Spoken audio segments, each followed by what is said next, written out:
मागील अनेक दिवसांपासून भाजपामध्ये कार्यरत असलेले माजी खासदार शिशुपाल पटले यांनी अखेर भाजपाला रामराम केला आहे। त्यांनी 24 जुलैला आपला राजीनामा भाजपाचे प्रदेश अध्यक्ष चंद्रशेखर बावनकुळे यांना पाठवला आहे। यामुळे आधीच विवंचनेत असलेल्या भाजपाला भंडारा गोंदिया जिल्ह्यात गळती सुरू झाली आहे। शिशुपाल पटले यांनी 2004 मध्ये लोकसभा निवडणुकीत प्रफुल्ल पटेल यांचा पराभव केला होता। भंडारा गोंदिया जिल्ह्याच्या राजकारणात पवार समाजाचा मोठा चेहरा मानले जातात। ऐन विधानसभा निवडणुकीच्या तोंडावर पटले यांनी दिलेला राजीनामा भंडारा जिल्ह्यात भाजपासाठी सुद्धा मोठा धक्का मानला जातो।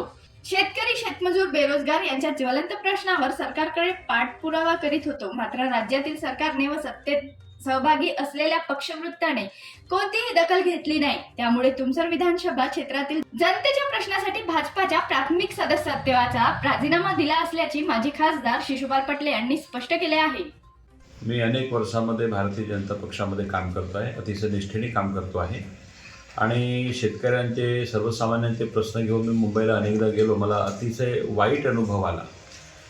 बावनथडी प्रकल्पात येणाऱ्या 12 गावांना सिंचनाची सोय करायची होती। सरकारने घोषणा केल्याप्रमाणे नियमित कर्ज भरणाऱ्या शेतकऱ्यांचे 50,000 रुपये प्रोत्साहन राशी द्यायची होती। रब्बी फसलीची नुकसान झाली, त्याचे नुकसान भरपाई द्यायची होती। असे अनेक मुद्दे आहेत। त्याच्यामध्ये धान खरेदी केंद्रवाल्यांच्या समस्या आहेत। ह्या मार्गी लावण्याच्या संदर्भात मी मागच्या 5 वर्षापासून सतत पाठपुरावा करतो आहे, पण सरकार याच्यामध्ये मला काही गंभीर दिसले नाही। अतिशय दुःखी अंतकरणाने मी या पक्षाच्या या कारणासाठी मी राजीनामा दिलेला आहे।